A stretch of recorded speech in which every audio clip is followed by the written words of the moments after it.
where we explore the worlds of training, coaching, and powerful leadership. I'm your host, Alan Krieger, and on this show we talk about not just the how of helping others grow, but the behind the scenes of overcoming challenges and staying connected to what's really important. My guest today is David Carr, a consultant, coach, and podcast host.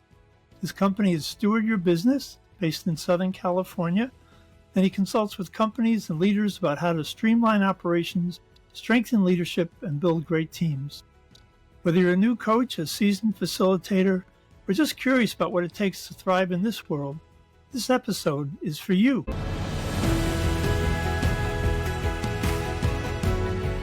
Welcome, David. Thank you, Alan. I appreciate being here and getting to have this conversation with you today. Yeah, I'm looking forward to talking more. So leadership is your thing, and why don't we just start right there? What do you think are some of the essentials of leadership? What do you try to bring to your consulting that people need to know? Well, great question, great opener.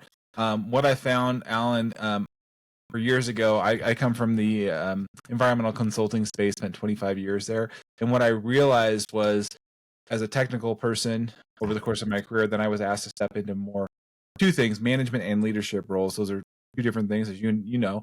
And what I realized is if I wanted to be a leader, means you have followers, people that are willing to come behind you. You had to learn to be develop those skills. It isn't something that's just innate. People can maybe gravitate and be put into leadership positions, quote unquote, but to be a true leader that people want to follow is a different thing. And so for me, Alan, it was learning to appreciate what my unique skills, talents, and abilities were, and how to leverage them, and also where they weren't, where there's some maybe just not my strength, not my area of focus. And I know maybe we'll get into your team framework today, but I've used some of that and looked at that and okay, how do I show up better? And so my own leadership journey of getting and why I do this now, Alan, was because I saw a lot of people not healthy leaders and the damage that does not only to yourself but to those that are around you. So it really was something that was built in me, and it's well, let's help other people be healthier leaders for themselves so they can benefit and have greater influence from their coworkers to their family life and community and beyond.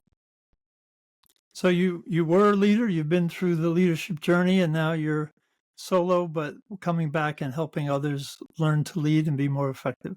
Yeah, absolutely. Because here's the thing, Alan, I think is that, again, a lot of people they haven't developed this. And what I found, a lot of people look at other people as quote unquote leaders, and they say, oh, well, this person, shows up and acts a certain way. Well, isn't that all leaders like that? And as you and I know, it's not. These are elements there. And so we have to understand and appreciate who we are and lead from that framework, and recognizing we don't have to be like everybody else. And I think that's why, at least that's what I've seen a lot of people try to mimic what they think a leader should be. And that's not, that person is maybe really good, but that may not be who you are authentically. And it's not sustainable. So finding you mentioned that over time you kind of learned some of your strengths and assets, the things, yes, and then some areas you needed to grow in. Absolutely. So when you work with a leader, how do you help them find their true self? And then anybody's true self is missing something, right? We all have strengths and we all have weaknesses. So how do you kind of balance those two things? Here's who you are, lead from yourself, but recognize that you're kind of not so good in this, and you have to do a little work there. It's a process for sure, Alan, and I think it takes time. I love assessments. That's why I took your team model assessment, for example, because it provides a framework and an understanding and gives you some language that you might not have otherwise. And so I know from your framework you have the team, the tell, engage, analyze, mediate, right? So how are you showing up in those ways? And you might show up more in one way or the other. Before we started recording, right, Alan, I said, I'm more of a mediator. I like to be empathetic and relational, harmony, and looking at people. I'm a little bit slower in some regards. In that regard, as far as my pace.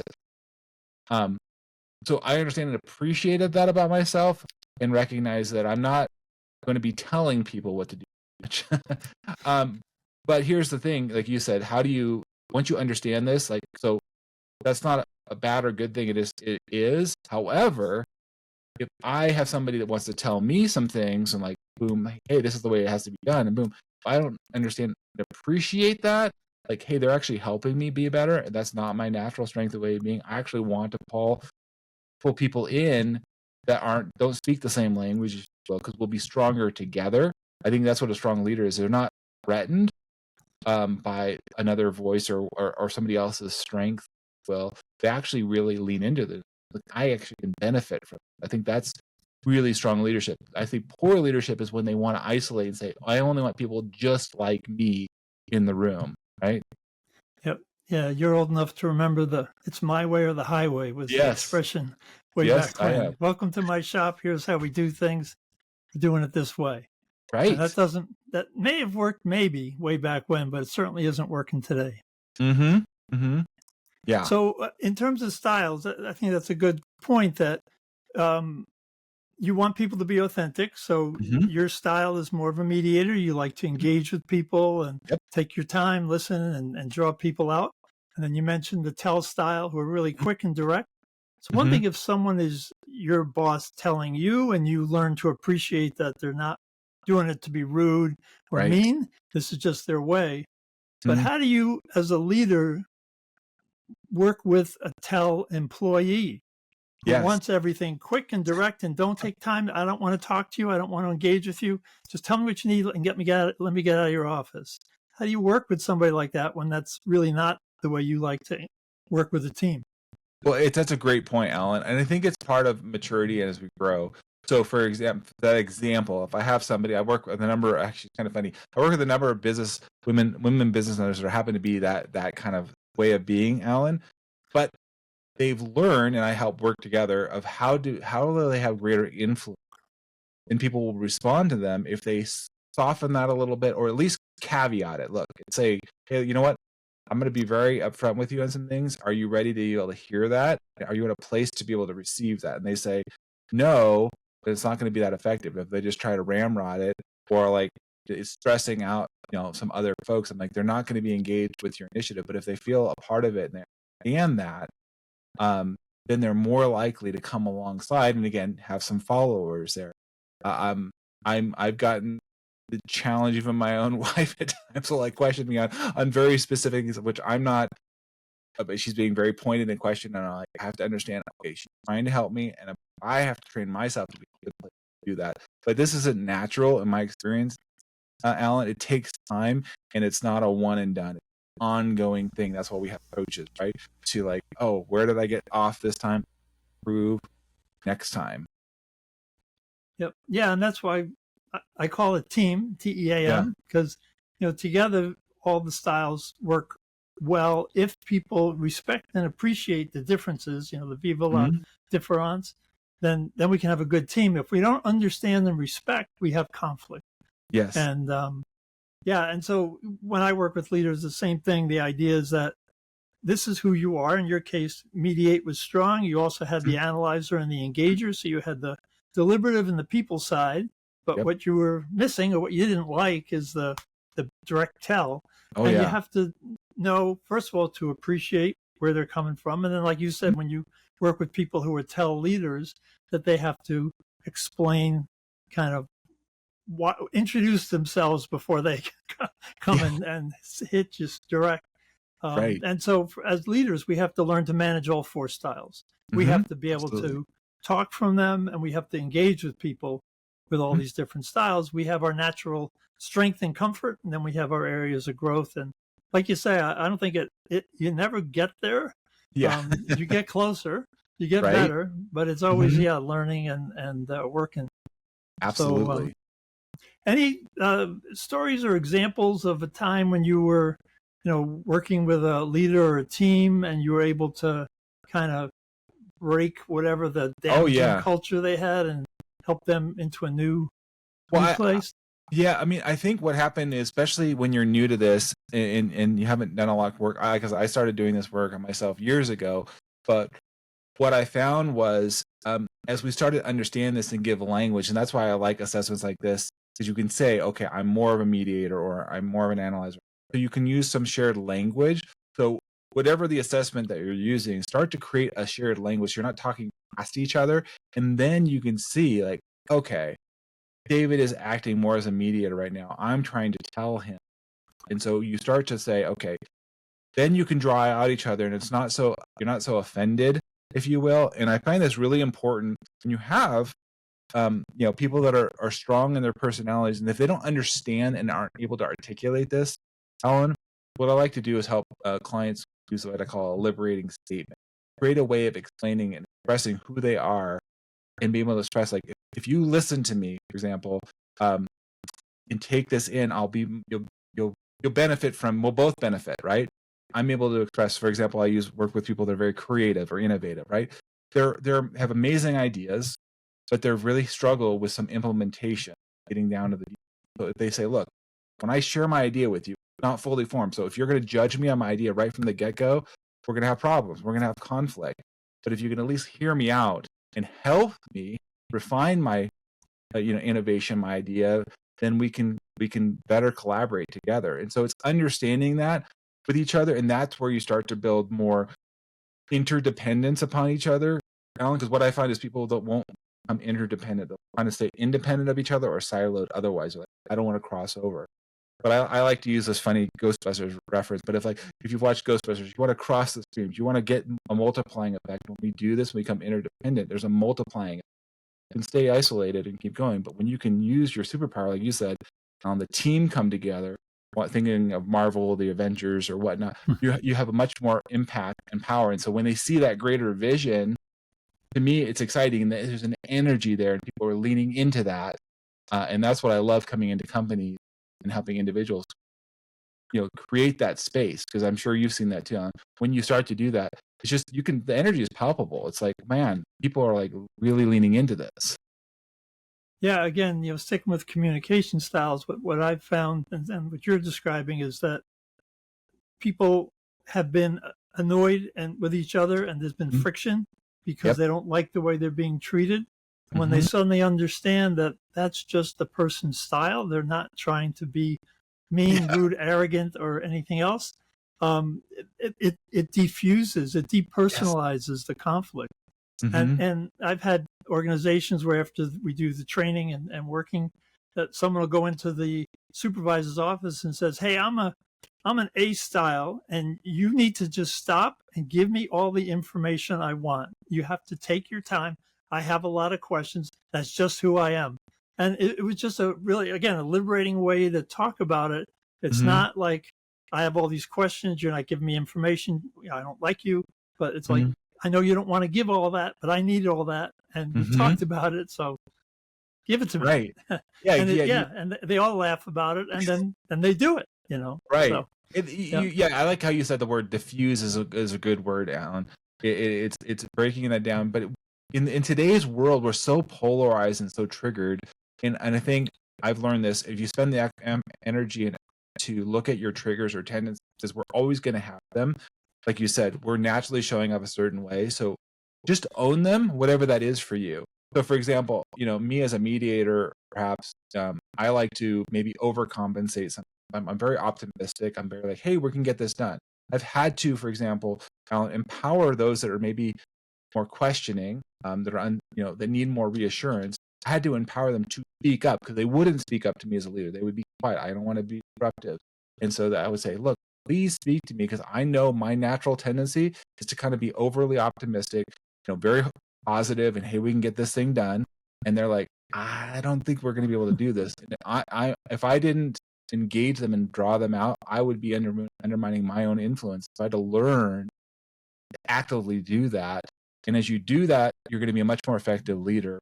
And people, like you said, Alan, will be drawn to you. So so that person that you gave the example earlier of the analyzer having to say that, but if I was the leader and be more proactive, saying, hey, I already know that you're going to need, you're already going to come from, I want to be prepared. I want to be proactive, because I know that's not my natural way of being. And let's figure out how to get you what you need, right? Yep. No, that's actually the goal. So the leader was a little off kilter there because the employee had to demand it, but the leader learned from that. And the leader was one that shared the story with me. So he actually came in with a big sign with the letter A. I said, I'm an A. And, Yes. you know, and the leader was like, okay, yeah, right. We learned about this, right? That makes sense. And now I have to do Mhm. this. So, yeah, but it's all about being proactive. It's all about Yes. getting to know the people you work with, having this common language, and being able, each person to adapt, you know, for the Mhm. employees to also not bombard the leader with details if he's not an A. I mean, he doesn't Mhm. give him the highlights, give him the main points, you know, Yep. but then the leader to go the other way and take more time and Mhm. share more information. Yeah. I mean, so as you again, it'll unlock so many things, like you said, Alan. Once we start to appreciate that, and um, and then you're as you start doing this more and more, you're going to start to see as a leader, like, okay, there's a project, there's something that's coming up, and I'm going to need other voices. It's exhausting when you feel like you have to do all of those things, and you're not your way of being, and if you have to do them, sometimes we have to. But again, knowing where's our, I call it kind of our 70-30 or 80-20. Where do we want to be most of the time, and try to make sure that we're staying in there most of the time, so that we're in a healthier place energetically too. Because like if I had to go to the tell more often, I'm just not going to be as effective, and energetically it takes a lot more out of me if I have to telling everything, directing them. I don't like to be in that place. It's the same thing when I work with like people that are like creatives or innovatives. If I have them doing like very specific, oriented stuff, they can be very mind numbing. I wanted the big picture. I want to think of the future. I want to think and if you're getting me all in the present in the weeds, I can do it if I have to, but it's not really the best use of who I am as an individual. So we have to understand that about ourselves.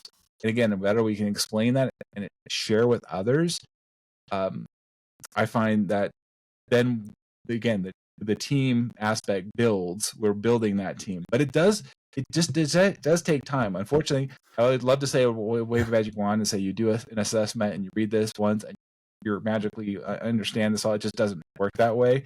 It does take, that's why I love assessments. They give you some different perspectives. They're giving you kind of facets, and you put this together and you apply it day after day, week after week, month after month, and then you're going to see incremental changes. But those incremental changes over time, that that's huge, right? Yep. Yeah, one of the things what you say is true is that if I have to act out of my natural style, it's a lot of work. It's, Mm-hmm. it takes effort, it's draining. The flip side of that, what I try to work with leaders is if you know, as you mentioned, we have the creative types, we have the details, we have the doers get it done. If you know who those people are and you can assign work that's more suited to each, the team has to get work done. Yep. But rather than everybody doing a 1/3 part of everything, it's like let the people go with their strengths and begin to think about what's involved with this task. What are the assets and talents needed? And that's kind of natural. What Bill over here has that, and Kathy, she's got a different one, and she could take this part. Of course, everybody has to do what has to get done. We're not Yes. letting people off the hook, but if we can divvy it up so that people aren't working so hard. Someone Yeah. who's a detailer, you don't make them rushing. Yeah. He can do it, but it's just not fun. And Yeah, someone who exactly. wants to get things done, you don't stick him in meetings all day long.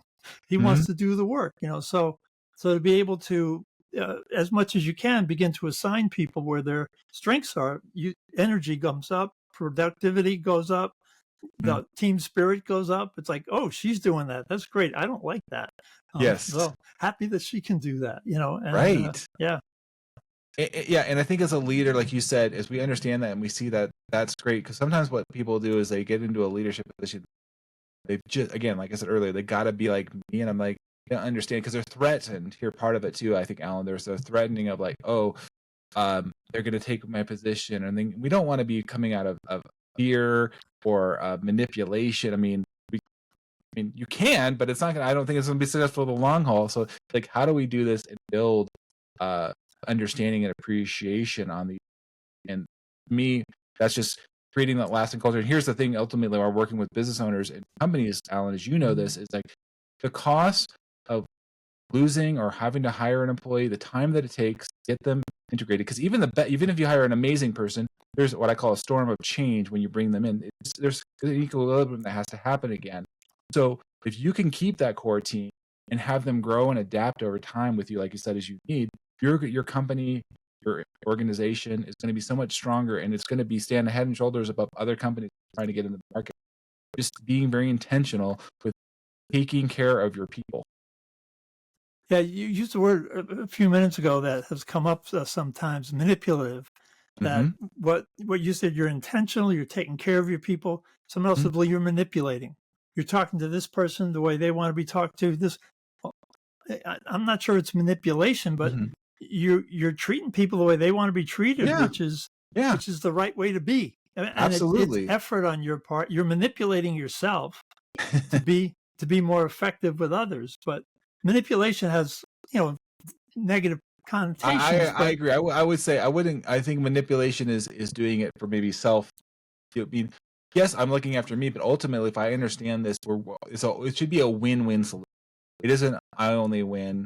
I mean, I don't know. I've been married almost 20 years here. I could be right, quote unquote, right in conversation, but still lose. yep, So been there. understanding that you could be right as a quote unquote leader, but if you haven't built the relationship and community, you're actually losing in the long run. So think about how do we create a win-win solution. And I agree with you, Alan. I don't believe that's manipulation. It's like we both want to be feeling good about what we're doing here. Right. Yep. Yeah. So it's we call it the Golden Rule 2.0, the upgrade. The Golden Rule is treat people the way you want to be treated. We've Yes, upgraded to treat people the way they want to be treated. absolutely. And it's hard work. It's hard It work, is. but it pays great dividends. It's worth it. It's worth it in the end. I agree with you. Well, we're just about out of time. I don't know if you have any last thoughts or anything you want to say before we I wrap just want up. to say thanks, Alan, for having me on the podcast. I hope the people that are listening to this feel empowered. They feel like, look, you can make positive changes in yourself. This starts with you first, and then it works its way out. So any little thing you can start to do today, whether it's taking the team performance assessment or others, I encourage you to do so. Improve your communication. And Alan, I just want to say thanks for having me here on the podcast. Well, thanks, David. I've really enjoyed our conversation. And unfortunately, that's it for today's episode of Lead, Learn, and Connect. A huge thank you to David Carr for sharing some great insights and his expertise. If you found this helpful, be sure to subscribe, share it with a colleague, and leave a review. And if you want to find out more about David's work and how to get in touch, some information is in the show notes. And if you're ready to strengthen how you teach or coach communication, click the link to our website to learn more about the team model and follow us on LinkedIn. Until next time, keep leading with intention, keep learning, and keep connecting. Thanks for listening.